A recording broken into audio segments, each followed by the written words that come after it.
Entonces nos saludamos a todos en la semana antes de la Navidad con unos tacos de espanto en las calles, ¿ya? Con gente que en algunas situaciones como en Valdivia y en Payaco se niegan a estar en cuarentena, que han salido a las calles, haya o no cuarentena, y como lo hacen en multitudes, habría que darles un indulto. Y es gente que trabaja todos los días para ganarse el pan de cada día, entonces es muy duro el dejarlos sin poder trabajar, a los pequeños comerciantes, a los pequeños restaurantes. Oye, y entonces, temas. Primero, el indulto, que ha sido muy comentado, el indulto tuyo, ¿ya? Segundo, el cambio de gabinete y el rol de Desbordes.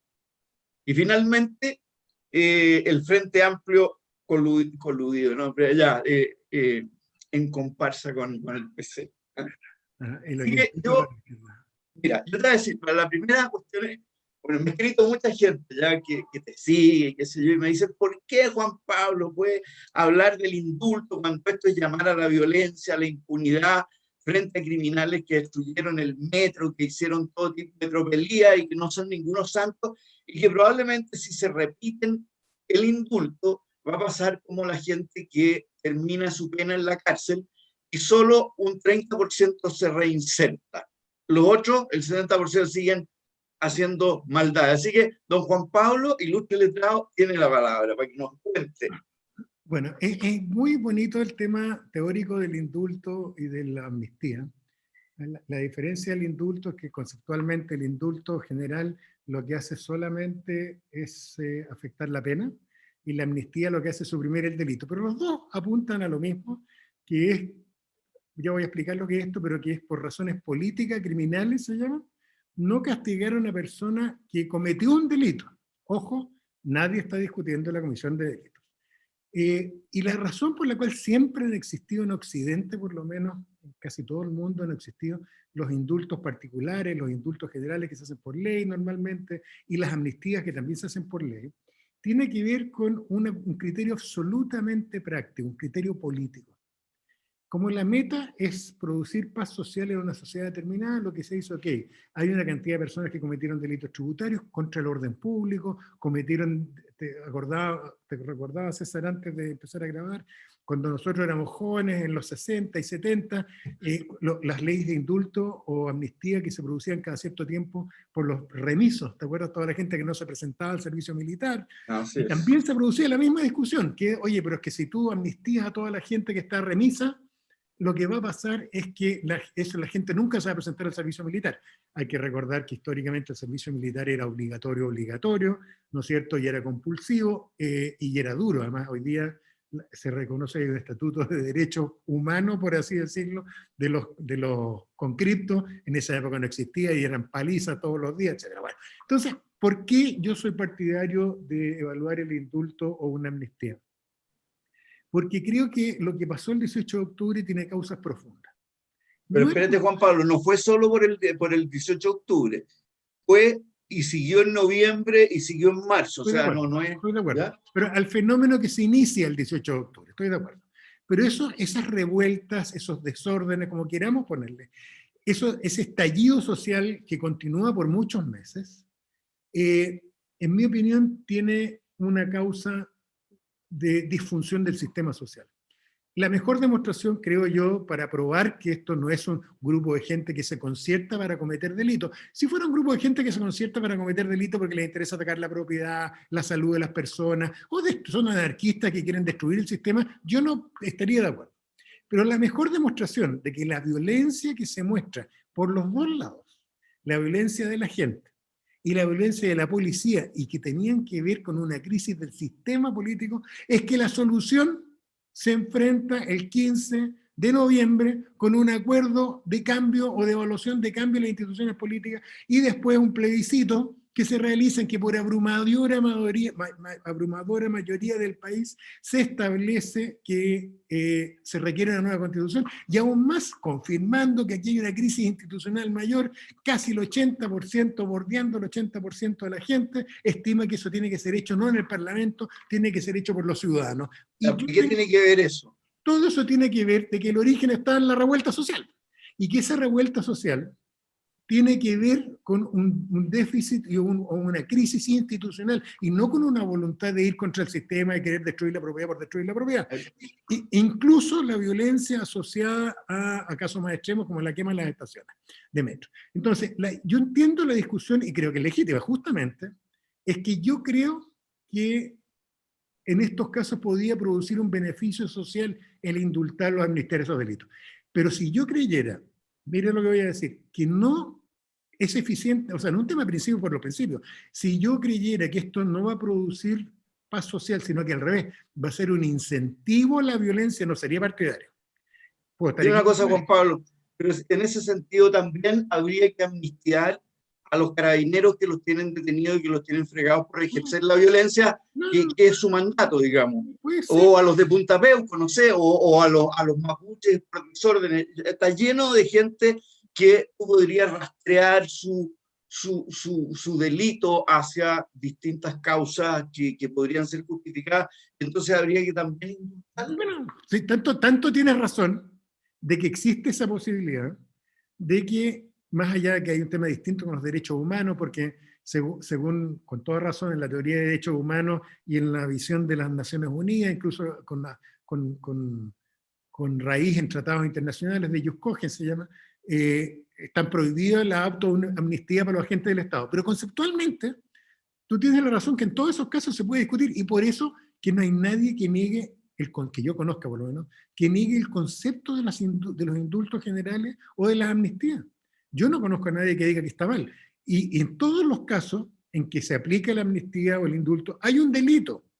Y en un caso suprime el delito y la pena, y en otro caso solo suprime la pena. Pero yo creo que es una discusión política. Mi impresión, César, es que yo puedo seguir el hilo muy claramente desde mi visión de izquierda, de que aquí hay una crisis que se veía venir, que es una crisis de responsabilidad del Estado y sus órganos que no quisieran mirar esta cuestión, revientan su cara con violencia, como sucede en los estallidos sociales, normalmente suceden, estalla con violencia, y la mejor demostración, creo yo, con humildad lo digo, pero que yo tengo razón, es que eso, violencia y ese estallido social, lo que genera es el 15 de noviembre y el plebiscito reciente y los cambios institucionales que están en marcha. Y por lo tanto, yo creo que la evaluación que uno tiene que hacer es, y yo estoy de acuerdo en el tema, esto, si lo pensamos y consideramos el indulto y la amnistía, ¿esto va a generar paz social? ¿Va a pacificar las cosas? Pero esa es la pregunta mía. O sea, tal como el amnistiar, por ejemplo, no sé, yo te puse el caso de la gente que termina su condena incluso, ¿verdad? El porcentaje de reinserción social es bajo. ¿Qué te hace pensar que en este caso ellos van a decir, oye, qué bueno, ahora vamos a quedar en paz social, les agradecemos tanto que nos hayan indultado, yo nunca más voy a hacer lo que hice? Yo creo que creo que ese es el escenario, puedo estar equivocado, pero ese es el escenario mío, porque yo creo que la violencia estaba en parte generada porque no habían caminos institucionales para los cambios. Se produce la crisis desde el 18 de octubre que sigue en adelante por muchos meses, y se generan los cambios, por eso yo he celebrado tanto los acuerdos del 15 de noviembre y tanto, a propósito de lo que vamos a hablar de Pero la violencia siguió después del 15 de noviembre. pero mucho menos, mucho menos, y verdad. empieza a bajar, y empieza a bajar, y empieza a bajar. Entonces yo creo que mi meta es producir un país pacífico. Efectivamente, si alguien me convence a mí que estoy equivocado y que efectivamente esto aumentaría la violencia, yo no sería partidario del indulto ni de la amnistía, porque mi meta es producir paz social. Pero yo creo que puedo demostrar con indicios de comportamiento social que incluso la violencia que se da en los últimos viernes es mucho menor a la violencia que se da el 18 de octubre y el mes siguiente, que fue una violencia que a todos nos dio susto desde el punto de vista de no sentir que este país se estuviera fragmentando. Claro, pero espérate, a ver, Juan Pablo, también yo te diría que hay violencia en casi todas las manifestaciones públicas, o sea, en Valparaíso cuando se inaugura el Congreso Pleno, o sea, está lleno de actividades, ¿no es cierto?, en que hay grupos chicos, o no tan chicos, yo ya no tengo idea, en que uno podría meterlos al mismo tema, o sea, que ya no es un estallido social, sino que son gente profesionalmente ataca, digamos, a la infraestructura o qué sé yo, y que habría que amnistiarlo. Pero mira, yo Hasta aquí, bien, ya. Entonces, para todos mis amigos fachos, aquí tienen la respuesta. Ahí está la explicación. Ahí está la explicación. Y que claro, es discutible.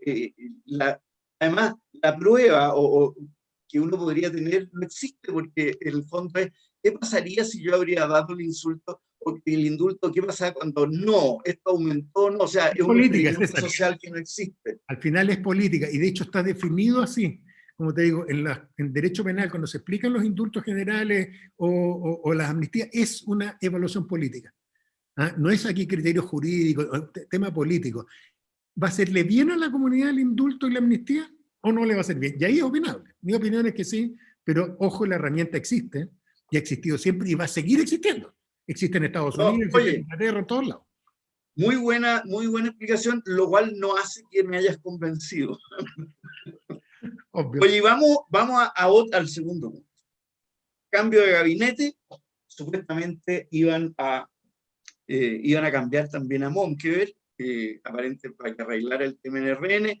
No sucede aquello, y se va a desborde, ¿no es cierto?, a armar su campaña presidencial, en el fondo, y nombran biministro a Juan Carlos Llobet, persona que yo quiero mucho, ¿ya?, que trabajó conmigo. Su primera pega fue en Field Research y ha ascendido enormemente. Él hizo ingeniero civil de la Católica, hizo su MBA en Harvard y después hizo un MBA en ciencia, en políticas públicas. Así que es muy valiente y muy valioso lo que ha hecho. Pero, ¿qué opinas tú entonces de Desbordes enfrentado a Alamán, enfrentado a Carlos Larraín, y enfrentado a lo que es como la raíz más dura, ¿no es cierto?, de RN, que tiene, no es como la U, digamos, que es más o menos ordenada, aquí es, verdad, ha sido siempre una especie de bolsa de gato.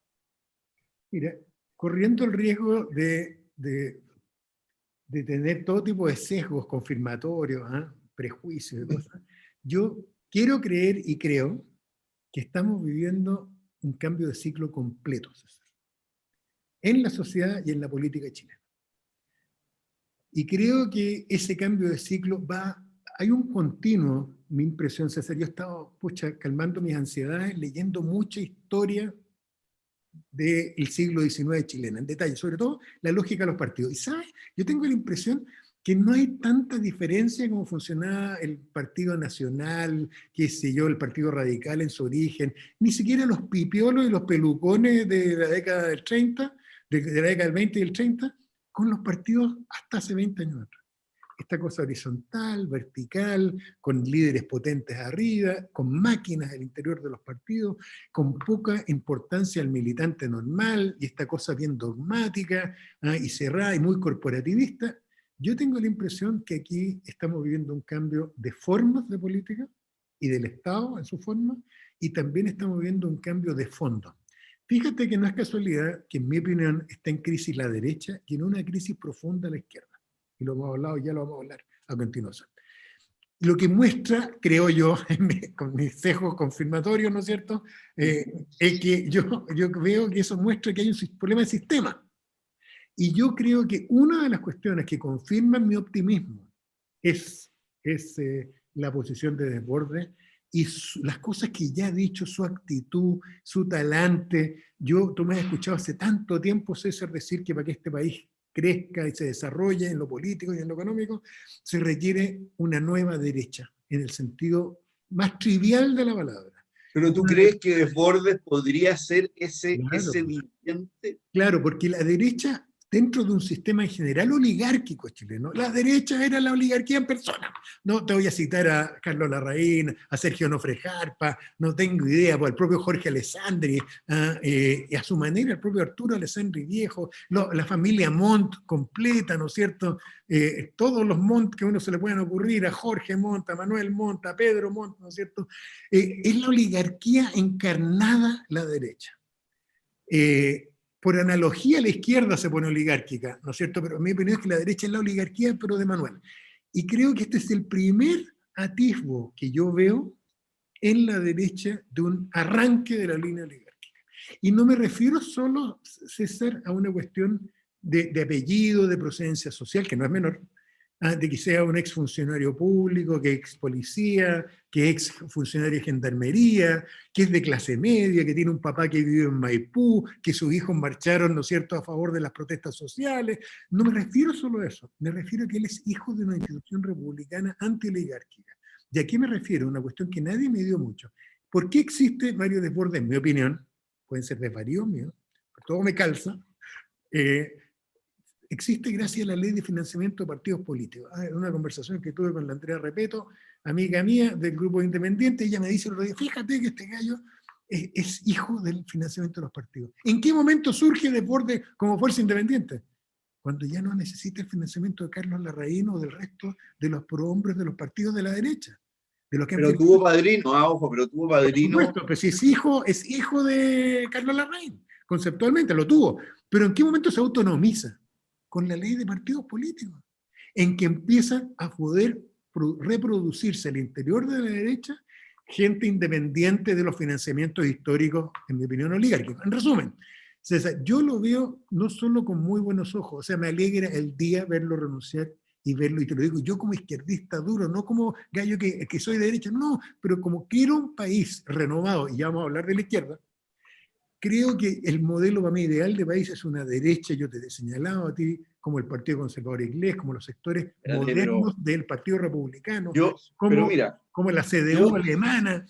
Yo estoy de acuerdo contigo que los partidos de derecha, la derecha en general, es como Tory, digamos. Es un partido, es una ala conservadora en todo tipo de cosas, o sea, no al divorcio, no al aborto, no a una pila de cosas, digamos, eso por un lado, y por otro, otras muchas más. Pero también en el partido conservador que a ti te gusta, estuvo Thatcher, ¿verdad? Que era una dura, o sea, que dijo, hundan el Belgrano, ¿ya? Y a mí no me vienen con cosas, que privatizó todas las empresas públicas, destruyó los sindicatos, y después viene Cameron, que es el que a ti te gusta, y que lo sacan con el paso de polka para afuera. Entonces, yo no estoy muy seguro aquí si el lado conservador de la derecha les gusta Thatcher o les gusta Cameron, ¿ya? Y no sé, ahí estoy inseguro. O sea, yo no veo a Desbordes ganando la primaria de derecha. Pucha, ahí vamos a ver, bueno, así se construye la historia. ¿Sí? Lo que a mí me gusta mucho es sentir la renovación. En lo personal, César, como todas estas historias, como todas mis opiniones, tienen que ver con sus propios desvaríos. Y yo llevo 30 años reclamando por la falta de renovación en la política, ¿no es cierto?, tanto en la derecha como en la democracia cristiana, como en la izquierda. Y por eso que tú me has escuchado rezongar en contra del Frente Amplio, que para mí era la esperanza blanca, ¿no es cierto?, de la izquierda, y de repente ver que entran, ¿no es cierto?, en las mismas trifulcas de la política tradicional. Pero tú tienes razón, a lo mejor no vuela, pero que aquí se juega, hay un punto de inflexión para la derecha mayor, como yo no lo había visto, César, en todos los años de vida. O sea, a ver, he tenido contacto. Los tres candidatos de derecha, el socialdemócrata Lavín, Matei, ¿ya? Y Desbordes representan cosas sumamente muy distintas dentro de la derecha. Pero ojo con la Evelyn. Pero son distintos. O sea, no son ni como Sergio Nofre Carmen, ni como el Martín Pulne, ni como Alamán, ni como Piñera. Pero mira, voy a proponer un experimento social para que tú veas que los tres tienen algo en común. Desbordes, yo creo que es un gallo muy liberal de derecha, liberal en el sentido más progresista, más moderno. Lavín se movió a la socialdemocracia, intuyendo, creo yo, lo que yo estoy diciendo. Y la Evelyn Matei, que se ve más dura de derecha, te cuento una anécdota y invito a que la gente la repita. Cuando uno se mete al sitio web de la tercera, a tercera.com, CL, no sé cuál es el sitio web de la tercera, te invita a un match político, dice. Escoja su candidato, dice. Y tú sabes que yo me he metido 2 veces por si la máquina, el algoritmo falla. Y las 2 veces me da lo mismo.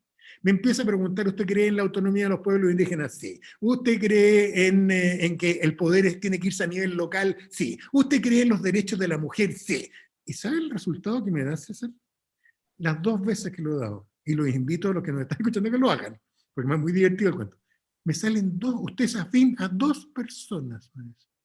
Es afín a Isquia Sichas, perfecto, excomunista, que entiendo, cercana al Partido Comunista, de izquierda dura ella, perfecto, claro. ¿Y sabes quién es la otra persona? Evelyn Matei. O sea, que fue como una cata ciega. Lo que te quiero decir, y yo porque, no sé si la gente que nos escucha lo sabe, yo le tengo aprecio a Evelyn Matei. Ella tiene sus defectos, como todo el mundo, pero yo le tengo aprecio a Evelyn Matei. Y le tengo aprecio a Evelyn Matei en lo personal, porque la conozco mucho, porque Evelyn tiene estas cosas renovadas adentro de su cabeza también. Entonces, Yo te voy a decir, Juan Pablo, de dónde viene. Bueno, ella fue mi alumna y yo nunca he tenido un alumno mejor, más no, brillante extraordinaria, que ella. muy inteligente, la Y verdad. te va a dar una reflexión. Yo me acuerdo cuando partió la democracia, se armó una discusión, mi papá, mi mamá y qué sé yo, que estaban en contra de Matei, que se está candidata, ¿no es cierto?, por Las Condes, porque era partidaria del divorcio. Entonces mi mamá, que era muy conservadora, dice, claro, pues dice, si ella no es chilena, ella es alemana. Y Y mi luterana. papá, mi papá, que era exalumno de la Deutsche Schule, la mandó callar al tiro. Y yo creo que de verdad son educaciones muy distintas. O sea, el Deutsche Schule es un punto aparte del colegio tradicional, del San Giorgio, del Villa María, ¿no es cierto? Porque tienen otra historia y otra cosa. A mí me gustaría, el miedo que me da a mí, que es lo que les dijo Piñera, a mí me gustaría una abierta con los 4 candidatos que no estamos metiendo así, es que en la primaria aparezca ganando aquel que no iba a ganar en la final. Eso lo encuentro peligroso. Yo preferiría 1000 veces que hubiera Pero lo que hay. una primarita y una primaria de verdad entre dos, pero eso me aterra. O sea, que a lo mejor gana porque tú desbordes o Sichel. Y resulta que no andó, digamos, en la grande. Pero Oye, yo pero creo, ya. bueno, ojo César, que los 4 candidatos de derecha, en mi opinión, representan una renovación de la derecha. Los 4. Total. Sí, señor. Sí, señor. Me parece muy bien. Y vamos ahora a la desrenovación. ¿Ya? Y tal como tú dijiste, aquí había esperanza de mucha gente que esto iba a ser realmente una cosa distinta, una cosa que se movía distinto, que funcionaba distinto, y nos hemos encontrado con la cosa más increíble, que se alían con el Partido Comunista, que es el casi los únicos partidos comunistas que existen en el mundo, con un programa muy parecido al de la UP en el año 70, ¿ya? Que es como de locos comprarlo, o sea, vamos a expropiar los fondos previsionales, vamos a hacer una reforma agraria, nos vamos a hacer de los recursos naturales. Eso es muy sorprendente y a mí lo que me da pena es que el Frente Amplio no tiene programa, el Partido Comunista lo tiene. El Frente Amplio no tiene densidad en el territorio, el Partido Comunista lo tiene. El Frente Amplio no tiene ideas matrices, el Partido Comunista lo tiene. O sea, me tinca que van a terminar siendo el carro a la cola del Partido Comunista y así no van a llegar a ninguna parte. Entonces, me da pena y también me da un poco de rabia ver la involución. Yo creo que esto me gustaría ponerlo en un escenario más amplio primero. Yo creo que, a propósito de lo que dije recién, César, de la derecha, creo que el mundo necesita una izquierda nueva. El mundo necesita una izquierda, así como se requiere una derecha, una izquierda, y entendiendo de la izquierda la nomenclatura tradicional, los que estamos por los cambios, los que somos progresistas, que queremos producir cambios innovadores en la sociedad y que estamos a favor de los débiles. Que eran las declaraciones que hicieron los que estaban a la izquierda en los estados nacionales en la Revolución Francesa, ¿no es cierto? Yo creo que hay un proyecto fallido de la izquierda desde la caída de los muros, ¿no? O sea, por lo tanto, 30 años. En mi opinión, humilde, probablemente equivocada, yo hallo que la identidad de la izquierda está clarita. Y me llama la atención que no se haya visto. Mi impresión es que la izquierda tiene que ser una izquierda absolutamente democrática primero, completamente democrática, y por lo tanto tiene que asumir que la derecha es parte de los miembros no solo legítimos de una democracia, de los elementos necesarios en una democracia. Una visión moderna de la democracia indica que no podemos tener un país sano sin una derecha eficiente. Entonces, una lógica colaborativa en lo político. 2, una lógica inclusiva. Aquí tiene que caber todo el mundo, no solo la gente de izquierda, esto lo hemos hablado, César, 20 veces, y tú sabes que en lo ético a mí me aterraría un país en el que todo el mundo pensara como yo. O sea, creo que fuera que sería aburridísimo, ¿no? Creo que, porque no tengo duda que hay muchas cosas en las cuales estoy equivocado, pero creo que sería, eso no es democracia. Entonces, tienes que una izquierda comprometida con la democracia, una izquierda que valore la diversidad, pero una izquierda al mismo tiempo que se juega fuerte por los más débiles. ¿Quiénes son los más débiles? los más marginales, los pueblos indígenas, las mujeres en sus reivindicaciones, la infancia, en los sectores marginales sociales, más pobres, etcétera. Volver a lo básico nuestro, pero con la regla democrática y asumiendo, además, con humildad, votando la soberbia ideológica de la izquierda, de que nosotros siempre tenemos la razón, y asumir que hay diálogo con la derecha, asumir que hay diálogo con el centro, etc. Este proyecto no existe todavía, y por eso que tú ves esta cosa que es el peor síntoma de la falta de claridad ideológica, que es esta cuestión de atomizarse cada vez más, ¿no es cierto? La dispersión completa del pensamiento, y además la falta de liderazgo social. ¿Cuáles son las ideas de la izquierda? Yo creo que si le preguntas a la gente no entiende. Entonces, si el PS está a la izquierda o no, y el Frente Amplio, y esta subdivisión que pasó dentro del Frente Amplio, y la gente que se fue de Revolución Democrática, fíjate, suena a desorden y a caos la izquierda. Yo creo que eso me tiene preocupado, porque mi mundo ideal es un mundo en que también surge una idea, una izquierda fresca, renovada, una izquierda alegre, una izquierda que se lleva bien con la derecha en el sentido, estamos en este país y lo tenemos que construir juntos. Espero ir convenciendo a más gente que tú de mis ideas, pero bienvenido que tú también seas gobierno cuando nosotros perdamos. Entonces, yo me acuerdo que, a propósito de dogmatismo, a propósito a mí, mis amigos, las 2 veces que ha ganado Piñera, que me han dicho, ¿y tú no estás triste? No le veo, porque esto es una derrota, yo no voté por Piñera, pero esto es una derrota merecida. Esto nos pasa por Giles, por no haber presentado proyectos de gobierno candidato. Y como que la gente me decía, pero ¿cómo? O sea, hay que estar triste. No, creo que es una derrota que nos merecemos. Entonces, yo creo que estamos más atrás que la derecha de la izquierda, César. Creo que hay más indicadores en una renovación de la derecha hoy día que indicadores de la izquierda. Creo que yo no sé para dónde va el PPD, no sé para dónde va el Partido Radical, no sé para dónde va el PS. O sea, yo hallo que el Partido Socialista debe ser un partido para bien y para mal, pero tan relevante en la historia chilena en los últimos 80 años. Y no tienen ni candidato, ni programa, ni una cosa. ¿Qué quieres que te diga? Entonces, pero además es un partido nuevo que es necesario, el Partido Socialista.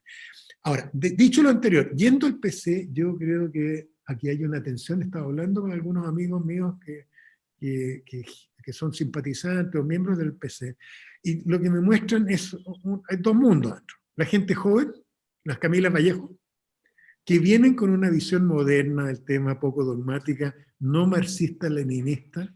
No es lo que uno le lee a Jadwe, ¿eh? Y no es lo que uno, pues, no es lo que uno le ve a la dirección del partido. Si es peor, no es solo Jadwe, es la dirección del partido. De hecho, acaba de ser reelegido, ¿no es cierto?, el presidente, el secretario general del PC y todo. Entonces, el resumen, César, para mí, es que aquí, mientras el PC no se renueve, no se ayorne, no mire el mundo. Yo, si miro a Carlos Marx, le hallo toda la razón en lo que dijo en 1848, 1850, y en sus escritos posteriores, porque el mundo de ese momento era otro. Lo mismo si tú me aprietas con Lenin y los bolcheviques, bueno, ¿qué querís? En ese momento los zares dejaban las cobas, no tengo idea. Pero hoy día, a estas alturas del siglo XXI, cuando hay otra dinámica, yo creo que el PC, si no se pone al día, hay desarrollos muy bonitos del marxismo en los temas que hablaba delante, pero dejan de lado el tema de la dictadura del proletariado, que era para otros momentos históricos, sencillamente se van a quedar solos. Pero yo creo que lo lamentable es que la crisis del PC, la crisis del Frente Amplio, están dentro de una pérdida de identidad de la izquierda, que yo en lo personal no la comprendo, porque yo nunca he perdido mi identidad de izquierda, tal vez porque cuando cayeron los muros ya era muy crítico de los muros yo, hace muchos años antes, pero hay que estar atento a eso, porque puede ser una pata coja en la mesa. Aquí, si no hay una izquierda ordenada, con la cual dialogar... Se nos va a desordenar todo. Tienes toda la razón. Pero, claro, a ver, a la izquierda, Lelutier dice una cosa muy bien. Tanto nos hicieron callar que el muro se cayó. Oye, yo me acuerdo en la universidad, el dedo de la historia, que inexorablemente llevará a la revolución guiada por la vanguardia del Partido Comunista para destrozar a la burguesía. Y era una cuestión así como materialismo histórico duro. Hegel. O sea, gente que creía en un dogma filosófico y político. Pero si la culpa es de Hegel, acuérdate cuando Hegel dice, pues si la historia es una ciencia, y se tira con el cuento de la dialéctica histórica, y dice, esto va a ser así, le gusta o no le gusta a la gente, y empieza su desarrollo, ¿no es cierto?, materialista después con Marx. Pero efectivamente la soberbia. Yo me acuerdo de eso, Luciano Cruz, la Católica, año 68, discutiendo con Jaime Guzmán. Y Jaime Guzmán, que costaba tanto debatir con él, porque era muy inteligente y muy agudo, y Luciano Cruz se lo llevó, fíjate. Oye, pero en fin, vamos a la parte más entretenida, libro y película. Mira, un libro que le tengo mucho cariño, y lo leí hace algún tiempo atrás, pero lo estoy leyendo de nuevo, que es precioso. Se llama Nacimiento, ¿no? Y que es de Felipe Reyes, y que cuenta la historia del editor, este portugués, este señor Nacimiento, que llegó a Chile con una mano por delante, por detrás, que le teníamos ahora los libros, y este portugués crea una editorial que es sinónimo de la historia de la mejor literatura chilena. Teresa Wilms, no tengo idea, Neruda, Nicanor Parra, toda la historia. Y esta es maravillosa, está escrita en un lenguaje muy sencillo, muy fácil, es como un libro de vacaciones, muy entretenido, en que cuenta la historia, esconde detrás de la biografía de este portugués que se viene a vecindar en Chile a montar esta editorial. Es la excusa para contar la historia de la literatura chilena del siglo XX. Así que lo recomiendo encarecidamente, bellísimo el libro. Mira qué bueno. Y la película es El Destripador de Yorkshire, una serie Netflix recién aparecida. El caso yo lo conozco y viene siguiendo, a lo mejor así se te olvidó, César, pero esto es, desde mediados de los 70, a comienzos de los 80, empiezan a aparecer mujeres destripadas, al mejor estilo de Jack el Destripador, en distintas partes, en Inglaterra, en el distrito de Yorkshire sobre todo, igual que el Destripador original en Londres, era de Whitechapel, era, no todas, pero la mayor parte prostitutas, pero además muy terrible los homicidios, y muestra la cara oscura del ser humano. Por eso que a todos nos fascina Hannibal Lecter y los asesinos en serie, porque lo que nos perturba es que detrás de ellos hay algo común a toda la especie humana, esta capacidad tremenda de hacer daño. Así que lo recomiendo. Muy bien hecho el documental de Netflix. Qué bueno. Vamos a tomarlo en cuenta. Inglés. Oye, yo de película, La Emboscada, una versión moderna de Bonnie and Clyde, sí, no pero hecho mucho más al estilo de fotografía de lo que realmente pasó, más que como una cosa como la antigua, que era medio romanticona. Incluso aquí no los muestran como eran, que eran carniceros y toda la cuestión, y cómo además los mandan matar. Le dicen a los Rangers, le dicen, usted no se rija por ninguna ley, usted donde los pilla, los mata y no los traiga presos. Y del libro ya me agarré uno, a mí me encanta leer sobre la guerra española porque mi papá fue partícipe, ya, de Juan Eslava Galán, que se llama Una historia de la guerra civil que no le va a gustar a nadie, ¿ya? Y es así porque le da duro tanto al lado republicano como al lado franquista, digamos. Entonces tiene muy buena, y además Eslava Galán escribe muy liviano, o sea, es fácil de leer, no se mete en detalle, ¿ya? Tiene algo como esa escritura que tenía don Gonzalo Vial y que ahora también tiene Alejandro San Francisco, que también es muy buen historiador y también escribe liviano. Claro. Así que en eso quedamos. Pero muy bien, oye, avisemos que vamos a subir el próximo jueves, ¿no? Pues el próximo jueves, día de Pascua, antes de que nos entreguen los regalos con Juan Pablo, vamos a hacer nuestra versión. Y después yo creo que me quiero ir al sur y ojalá que no me traigan nunca más. Así que ahí tengo que ver cómo pillo, para que me ayude Alexander a ver cómo pillo señal ahí. Imagínate lo aburrido que sería yo discutiendo conmigo mismo. Eres capaz, yo no. Ya pues, ok, que tengan todos una feliz semana navideña, que les lleguen regalos, no se junten con demasiada gente, no se aglomeren. Cuídense. ¿Ya? Y cuídense mucho. Ya, César. Lo estamos viendo. Saludos, chao. Chao.